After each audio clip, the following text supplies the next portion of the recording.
Ladies and gentlemen, sports fans alike, welcome to another edition of Bill Swerski, Sports Talk Chicago. One of the couple, two, three best podcasts around. So sit back, grab yourself a cold one and a Polish sausage, park your keister in the French room, and listen to Bill Swerski, Sports Talk Chicago. In Chicago, you know that all sports rock. The Bears, Hawks, Bulls, Cubs, and Sox. Pick your favorite, you can choose. As long as the Packers lose. For everything you need to know, it's Bill Swerski, Sports Talk Chicago. Bill Swerski, Sports Talk Chicago. Hey everybody, welcome to another edition of Bill Swerski Sports Talk Chicago. This is your host, Sean. Welcome you to another episode. For those of you that don't know, we're a by the fans, for the fans show about Chicago sports. The Bulls, the Blackhawks, the Bears, the Cubs, and the White Sox. But before we start and jump right in, I want to give a shout out quickly to our sponsor, the Rockford Ice Hogs. The next game at the BMO in Rockford will be Friday, January 30th versus the Chicago Wolves. Puck drops at 7 p.m. The Ice Hogs kick off another Illinois Lottery Cup home-and-home series when they host the Wolves at the BMO Bank Harris Center. The first 2,500 fans will receive a free Ice Hogs phone cover, courtesy of BMO Harris Bank. The Friday night showdown begins with another Blue Flames Lounge pregame party. Rockford only needs 3 standing points out of their last 4 games with the Chicago to clinch their second Lottery Cup title. You can get tickets and more from icehogs.com. So I know I keep promising that this is going to be the last Bears episode for a while. And I know I keep saying that. But really this week there's not a lot going on. I'm aggravated with the Bulls. I don't feel like talking about them. We'll probably have Gary on, our friend Gary on next week to talk more about the Bulls. He's a season ticket holder. He loves that team way more than I do. The Blackhawks have been off for the All-Star game. You know, briefly, Team Taves did awesome in the actual game, but stunk on ice as far as the skills challenge.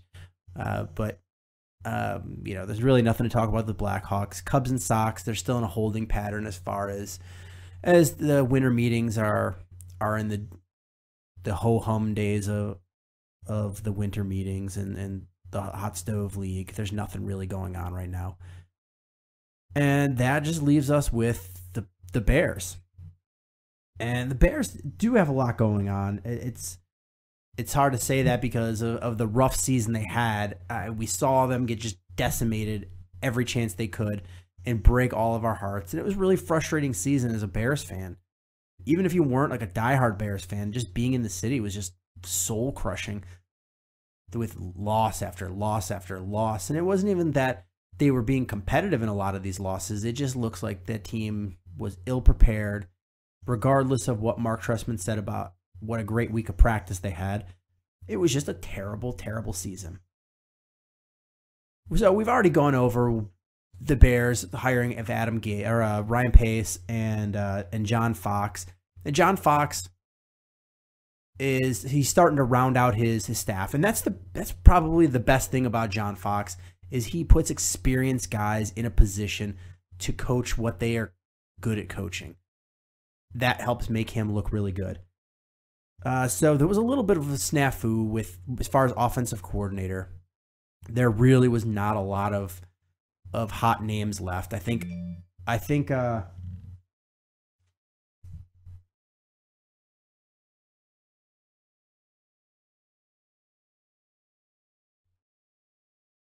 I honestly think that Kyle Shanahan was the name that they really hoped to get, and Kyle Shanahan would have been great with the Bears. But I don't think Kyle Shanahan had any desire at all to work with Jay Cutler. That just seems like a curse in itself. When you can go to an equally potent offense with the Atlanta Falcons and have a much better quarterback situation with Matt Ryan. So it seemed like a much better fit for him going down to Atlanta, and I'm happy for Kyle Shanahan, but it would have been nice to have him in Chicago. So they went with probably one of the last remaining viable options, which was Adam Gase. And I'm not sad about it. I'm just curious of what he's going to do without Mike McCoy, because he coached under Mike McCoy, who's now the head coach of the Chargers and doing really well there. He coached underneath him, but then he stepped up and had Peyton Manning as a quarterback, and that just puts a whole new dynamic as far as being an offensive coordinator. And then hired Vic Fangio as the defensive coordinator, and that guy has a world of experience. Jeff Rodgers as his special teams coordinator. Ed Donatel as his defensive backs coach. Sam Garnes is the defensive backs assistant coach. Jason George as the strength and conditioning coach. And as the offensive line coach, Dave Magazoo. And then the quarterbacks coach is Dowell Logans. And then you've got longtime offensive line coach Dave Magazoo and quarterbacks coach Dowell Logans. Logans, if you remember, did a number with Jake Locker and made him look like he could possibly be an NFL quarterback. Ended up leaving Tennessee, goes to Cleveland, and actually has a decent quarterback numbers with Brian Hoyer, which is really saying something. Brian Hoyer's terrible, but even some of his magic couldn't do anything with Johnny Manziel, because he's just an NFL bust. But they bring in an experienced quarterback coach who does have a history with Jay Cutler, which sort of tells me, yes, Jay Cutler is going to be here. And we'll get into a little bit more of that later. But the one thing I really want to say is, if you look at this coaching staff that John Fox has put together, the big noticeable difference from the coaching staff that Mark Trestman put together is look at the experience. Mark Trestman had no head coaching experience in the NFL. Aaron Kromer had no offensive coordinator experience in the NFL. Mel Tucker had 5 years as defensive coordinator. Joe DiCamillo's 4 years as a special teams coordinator. John Hoke has a lot of experience. Mike Clark had a lot of experience. But Tim Tibesar, Mike Fair, Andy Bischoff, Dwayne Stukes, none of them had NFL experience. It was a whole coaching staff for the most part of people that stepped up into a role that they weren't ready for. If it happens once or twice, you can sort of figure out what's going on, maybe help that person out. And it's not to say that if you step into a position you've never been in before, you're going to be bad. Because everybody at some point, to get to a higher coaching position, to a defensive coordinator, then to a head coach, so on and so forth, you have to go through these steps, and you have to have your first shot of being whatever coach you are. But the problem is you can't have a whole team of it. You need to organically grow it. You need to go, all right, well, we're going to bring in this guy to do what he's good at. And if somebody leaves or whatever, you promote up based on merit. You don't just assign a whole bunch of people that have never been that coach to be that coach in an NFL team. It's a recipe for disaster. Lovie Smith did the same thing. So don't think that he gets off the hook on this. But then you got John Fox. He puts together this ridiculously, the coaching staff with a ridiculous resume. John Fox, 13 years as a head coach. Adam Gase, 2 years as an offensive coordinator with 2 of the most potent years in Denver Broncos offensive history. Vic Fangio has 18 years experience in his job as a defensive coordinator. 18 years. I think that might be more than all of Mark Trestman's coaching staff combined. Ed Donatel has 15 years as a defensive backs coach. Jason George has a long career as strength and conditioning coach. Dave Magazoo, a long coaching career.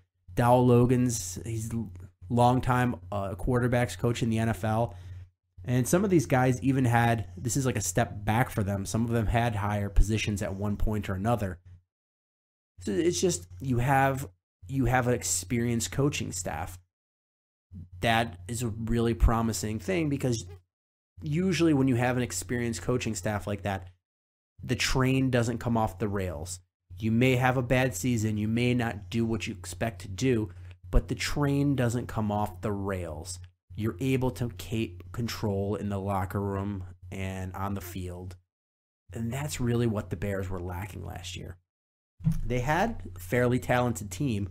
They just couldn't put it together. Poor coaching, players not being ready. It was just a really embarrassing year.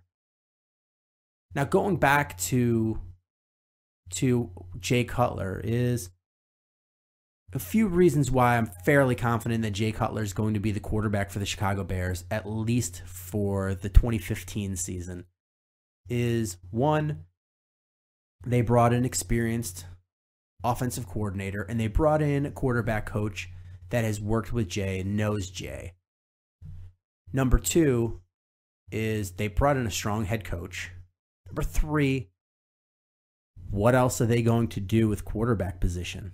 Honestly, I mean, who else is available? If you look at the free agency, I believe Jake Locker is available, Brian Hoyer. I mean, there's just really nothing available as far as free agency. And then the NFL draft is a real hit or miss, and then you're going to put your whole season on the arm of a rookie quarterback, especially when you have a veteran rest of your offense. I don't know if you do that. I think you sort of have to go with Jay Cutler. Is that the best thing you can do?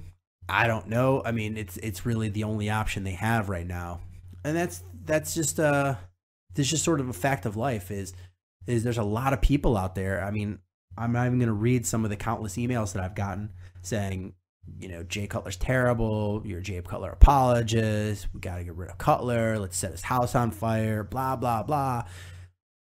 Jay Cutler, I'm not defending him. I'm just saying, what better option do you have? It's one thing to rant and rave and be a fan and say, got to get rid of Jay Cutler, got to replace him. Who do you replace him with? That's a legitimate question. All right, so I have a dad. My dad is like one of those ranting and raving fans. And anytime you ask him, well, who would you put in that person's stead? He can't come up with a good answer for it.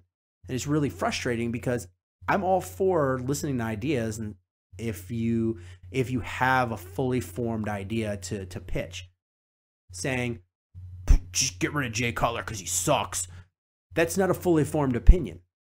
It's a knee jerk and a part of an opinion, but it's not a full opinion. If you say Jay Cutler is terrible because of his inaccurate passing, inability to move off of his primary receiver, forces too many balls to Brandon Marshall, throws off his back foot, whatever the case may be, and you say the Bears should, move away from him, cut him, here's how it's going to affect the cap, here's some possibilities, for legitimate possibilities as far as a quarterback. Ryan Mallett will be available, and he spent a long time with New England. Whatever it may be, you just have to have some sort of fully formed opinion if you're going to say get rid of Cutler, because you can't go into the season with Jimmy Clausen and David Fales as your quarterbacks. It can't happen. It'll be a worse season than last year. So that leads us to one of my favorite times of the year is the NFL draft. I absolutely love the NFL draft. I spent a number of years going to the NFL draft every year and sitting in there, and it's like Christmas for me. And so part of the cool thing with the show is I step back from Chicago sports a little bit around this time, and I focus on the NFL draft. Look, I watch a ton of game film. I look at all the players, and I break down how I project them to be in the NFL, their pros and their cons. And I can do it under the guise of, well, the Bears might draft one of these guys. And they have indeed last year drafted several of the guys I did analysis on. So This week is going to be the first week where we cover one of the positions. So every week we're going to cover a different position. And this week is going to be the quarterbacks from the draft. Next week will be defensive tackles. The week after will be the running backs, fullbacks, then cornerbacks, wide receivers, linebackers, defensive ends, then free safety, strong safety, tackles, then guard centers, and the last week we'll do tight ends. And that'll be the last thing we sort of do before we do our mock draft and have some other guests on and just, break down the NFL draft. And I'll actually be going again this year because they decided to move it to my hometown of Chicago. Hopefully your town too. But they're moving it to Chicago, so I get to go again. Traveling to New York is not always fun. It's full of pimps and chuds and Yankee fans. I don't know which is worse out of those three. So without too much delay, I wanted to segue into what are the possibilities other than Jay Cutler. So you could go to the free agent route, but if you do go the free agent route, you're looking at Ryan Lindley, TJ Yates, Tyrod Taylor, Joe Webb, Jimmy Clausen, Jason Campbell, Brian Hoyer, Kellen Moore, Dan Orlovsky, Matt Flynn, Scott Tolzien, Ryan Mallett, Matt Hasselbeck, Matt Moore, Christian Ponder, Luke McCown, Mark Sanchez, Tavares Jackson, Terrell Pryor, Blaine Gabbert, Josh Johnson, Austin Davis, Sean Hill, Jake Locker, and Colt McCoy. That's just an awful list as far as free agency. And are any of those guys better than having Jay Cutler? Probably not. It sucks to say, probably not. Then, what's the other option? That's where the NFL draft comes in. Who's available? I decided to look at 9 quarterbacks that are coming out in the NFL draft. The first one I looked at was Blake Sims out of Alabama. He's only 6 foot tall.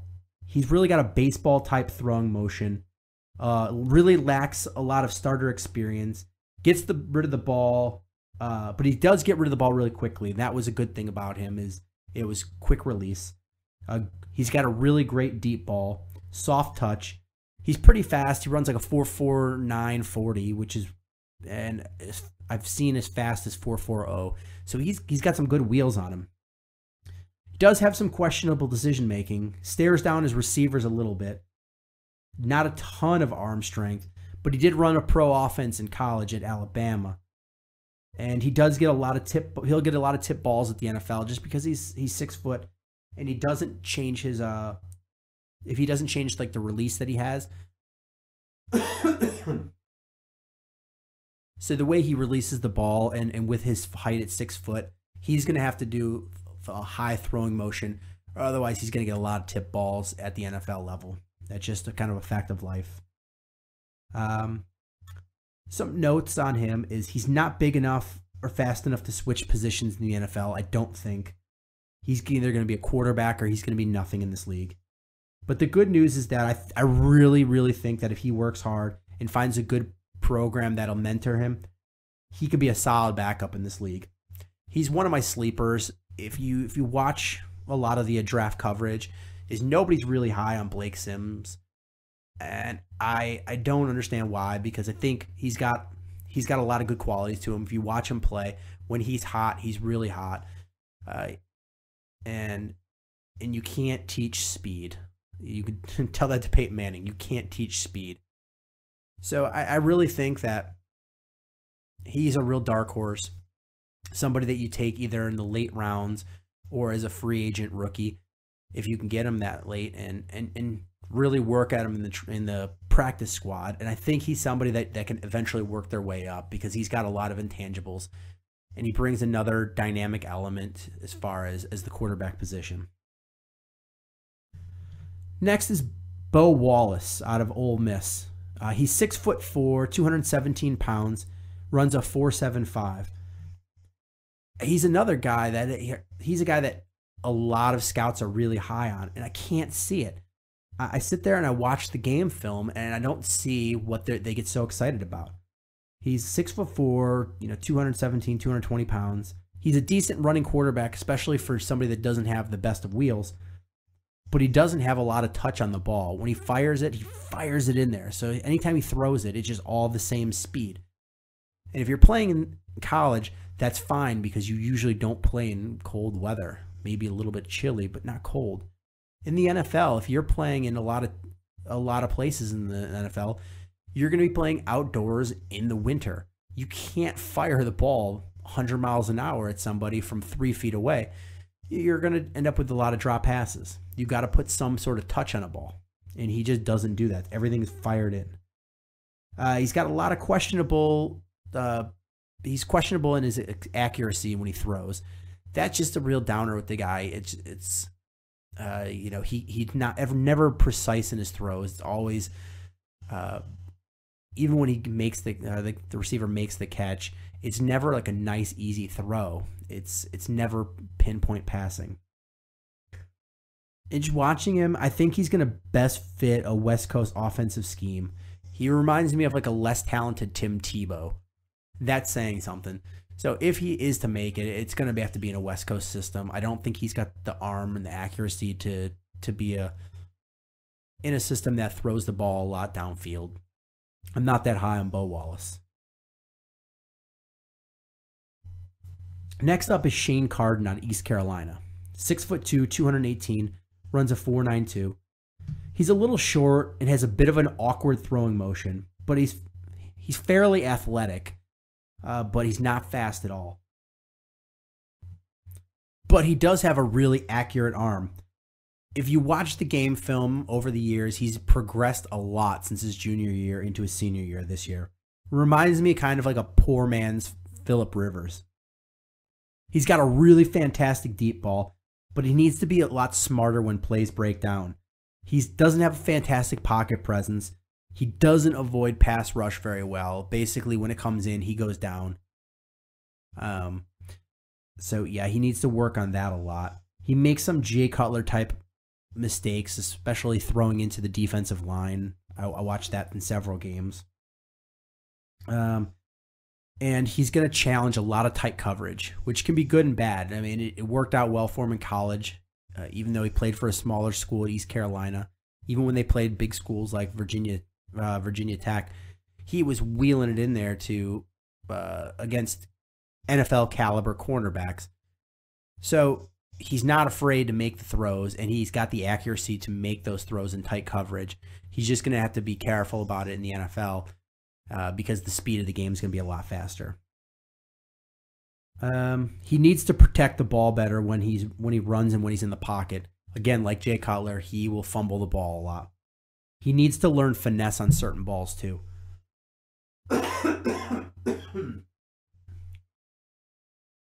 But Shane Carden is an interesting prospect. He's one that you're going to have to keep an eye on because he's going to be a later round pick. Bryce Petty out of Baylor, 6'3", 230, runs a 4.6, 4.40. He's a guy that put up just gross and gaudy numbers in college, and they were like video game type numbers. He's a mobile quarterback, gaudy stats, but I honestly think he's a system quarterback. A lot of wide receiver screens, bubble screens, offensive just basically relied on short passes and the wide receiver getting a lot of yards after catch. He doesn't have a good long ball at all. Actually, it's a pretty bad long ball. Just up and down as far as his play, really inconsistent. He's too willing to run the ball rather than stand in the pocket. He's got a history of concussions.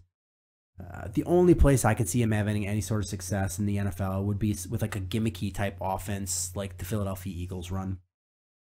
Again, not high on Bryce Petty. And another interesting name, Garrett Grayson, 6'2", 220 pounds, out of Colorado State. He has adequate size and arm strength, and he's got the mobility to extend plays.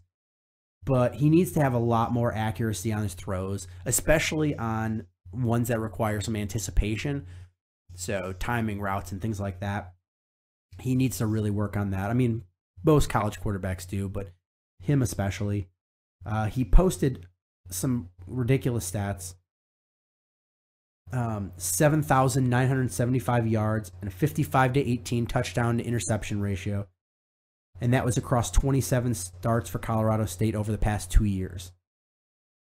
A lot of his passes are not hitting the receiver in stride. Again, goes to needing some better accuracy as far as anticipation routes. And if he's going to make any sort of roster in the NFL, that's going to have to change. He can also be really streaky. Case in point, see his passing numbers, these gaudy passing numbers he has. But then look what he did in the last bowl game of his senior year against a really weak Utah pass defense. And he just looked pedestrian at best. So he's another guy that I don't have a lot of high hopes about him. Then you come into Brett Hundley, 6'3", 226 pounds, 4'6", 840 out of UCLA. Now he's a guy that most people have as their consensus number 3 quarterback in this draft, and I don't see it. I don't understand the hype about Brett Hundley. I honestly see him as an NFL bust all over this guy. Like, don't get me wrong, he's got all the physical tools that you need to be an NFL quarterback, but like he can't put them all together in a good package. And I don't know if he has the football IQ to be able to play the quarterback position in the NFL. UCLA runs a really simple offense, and most of the plays are run out of the shotgun. So he sits back in that shotgun and watches the defense from that position. And that's all fine and good, but that's not going to work in the NFL. He's yet to show he can run an offense under center, sort of like they do in the NFL. He's very athletic, not too fast though. Not fast enough to be a threat running in the NFL, to put it that way. But he is athletic. He's a big kid. And if you watch him play, he's way too likely to tuck the ball and run rather than stay in the pocket and pass. He needs to improve his accuracy. And for the love of all that's good, stop staring down the receivers. This guy is the worst at staring down receivers. I mean, case in point, if you watch this year's game, UCLA versus USC, the defense throws a slight wrinkle in the cornerback coverage, and there goes pick 6, USC on the board. You can't do that. You can't stare out down receivers at any levels, but especially the NFL. It's just never going to work. I don't have a lot of high hopes with Brett Hundley, and I pray the Bears don't draft him. That leads us to the last couple of quarterbacks in the draft. There's one I really like. He's an interesting prospect. Is Sean Mannion out of Oregon State. 6'6", 229 pounds, runs a 4.94 40. As far as his size, build, speed, he's pretty much like a quintessential prototype NFL quarterback size. Really good footwork. He's mobile in the pocket to be able to stretch plays, roll out a little bit. He can extend plays by moving the pocket if you watch. He carries himself like an NFL quarterback. He's got touch on intermediate and vertical passes, and it's as impressive as anybody that's in this draft. He lofts the ball with perfect trajectory on deep balls. He's got a nice, easy throwing motion, and he's a career 4-year, 64% pass completion. That's pretty good. But he throws off his back foot way too much. Way too much. It looks like you're watching Cutler a little bit. He needs to step into those throws more. You can watch it in his velocity. He doesn't have the arm of like a Jay Cutler where he can throw off the back foot and still throw a rocket, or a Brett Favre. He's got a strong arm, but he needs to be able to step into the throw to get the accuracy and the strength on it, and he doesn't always do that. He also locks onto his primary receiver too much, and he needs to not have to absorb every hit in the pocket. And one last thing is, if you watch him, he's got this weird thing when there's starting to be pressure, rather than he's got a lot of mobility to be able to move the pocket over or roll left or right. But instead, what he does is he backpedals and ends up having to throw off his back foot. And that's something that's going to be coached out of him, and I don't think that's a huge problem. But Sean Mannion's a really interesting prospect, and he's a really confident guy. When asked at the Senior Bowl, he said, "I'm going to be the best quarterback in this draft." And I wouldn't be surprised if he was, honestly. And that leaves us with the two big names, the two consensus top quarterbacks in the draft. First, Marcus Mariota, 6'4", 215 pounds, runs a 4.52 40 out of Oregon. Really athletic, dangerous runner, fast and agile, accurate passer, quick release, strong arm, makes really good decisions. He's going to be an offensive lineman's dream with his ability to escape sacks. He's just a winner at the collegiate level. He was going to bring that to the NFL. But he's got to improve as a pocket passer. He can't rely on that scramble game in the NFL. He rarely threw into tight windows, and that's something he's going to have to show he can do. He needs to get better with his ball placement on his throws. He played in a college system, not a pro-style offense. That's going to be a big knock against him. He can look to run way too quickly when his first or second option aren't there. Needs to improve his footwork when he's dropping back and in the pocket. He's got way too many fumbles. He's going to have to protect the ball better. He's going to have to practice working under center. And that's going to be something I'm sure his camp is going to show off on his pro day, is he's going to work a lot under center. I guarantee it, because that's a big knock on him.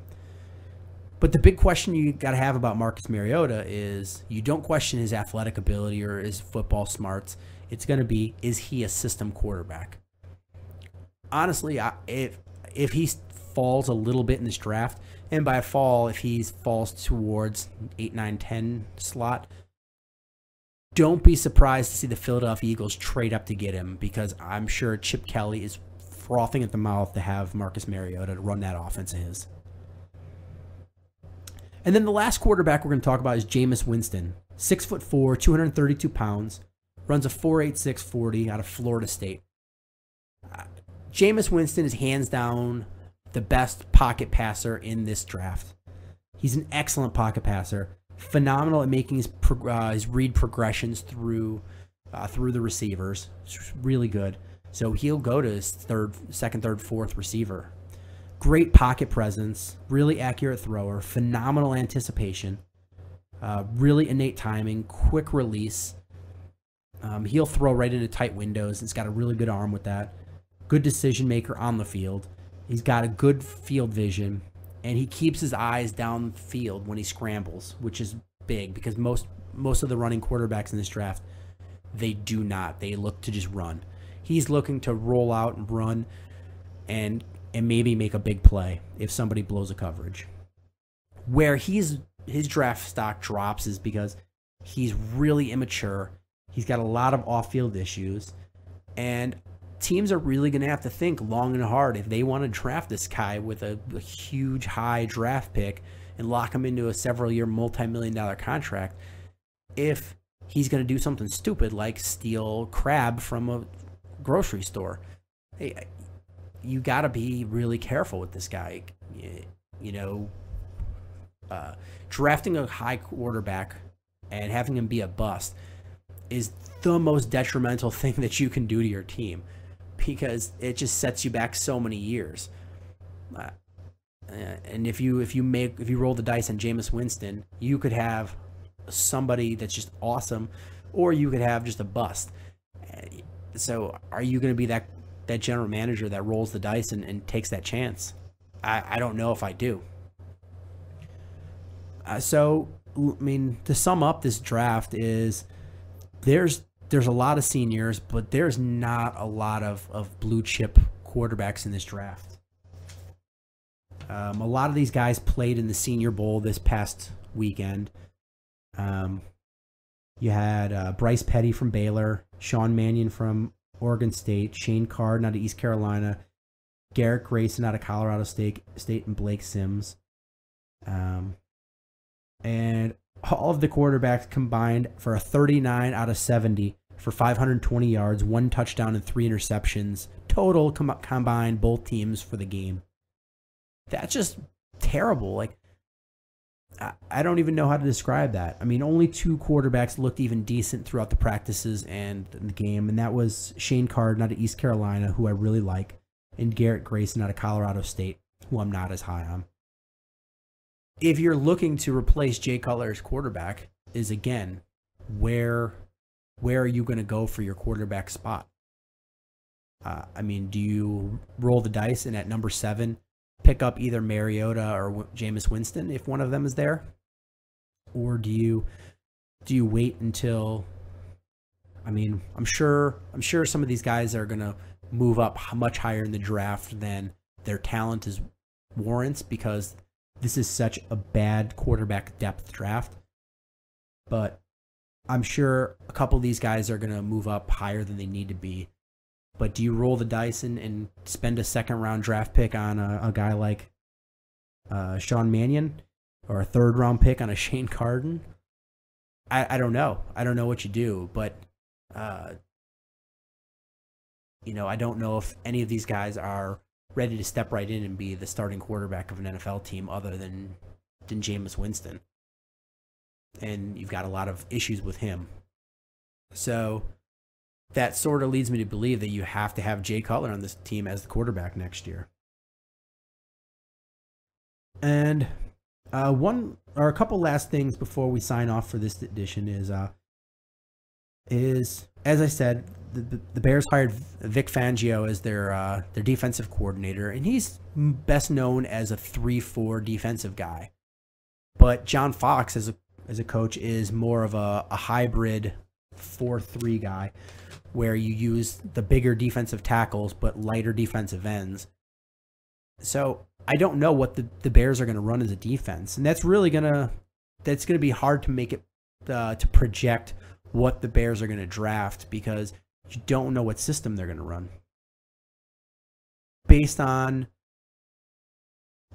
things I've heard and read about Ryan Pace and what John Fox looks to run, I think they're going to build this through this draft on the offensive line and the defensive line. So look for them to get probably, if they don't make that stretch to draft like a Jameis Winston at 7, look for them to pick the best edge rusher that they can in the draft and then build from there. That's what they did in Carolina with Julius Peppers. Took Julius Peppers, built that defense around Julius Peppers, and won with Julius Peppers. We're going to cover the edge rushers around March 15th, probably somewhere right around there. And then, hopefully we have a better idea of what the Bears are thinking of doing. See if they make any trades or cuts before then. And kind of have a better feel of what they'll do. And then that's going to be it for the Bears and the draft coverage. And one final thing I want to say is I really hate to have to even bring this up because it was a sad moment, but over the weekend, the Chicago Cubs fandom and the world lost a really great guy in Ernie Banks, Mr. Cub.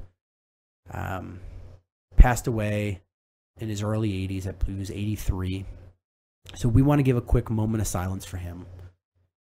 He was a fantastic ambassador for the Chicago Cubs, and as far as diversity in baseball, and somewhere out there he's hanging out with Harry Carey and Ron Santo, and they're trying to urge somebody to play 2 that day.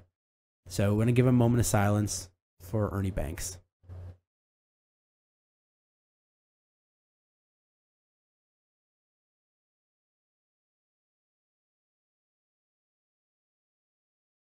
And that's going to do it for this episode of Bill Swerski Sports Talk Chicago. Thanks a lot for listening. We're gonna have a guest on next week, maybe 2. We're gonna see how that goes.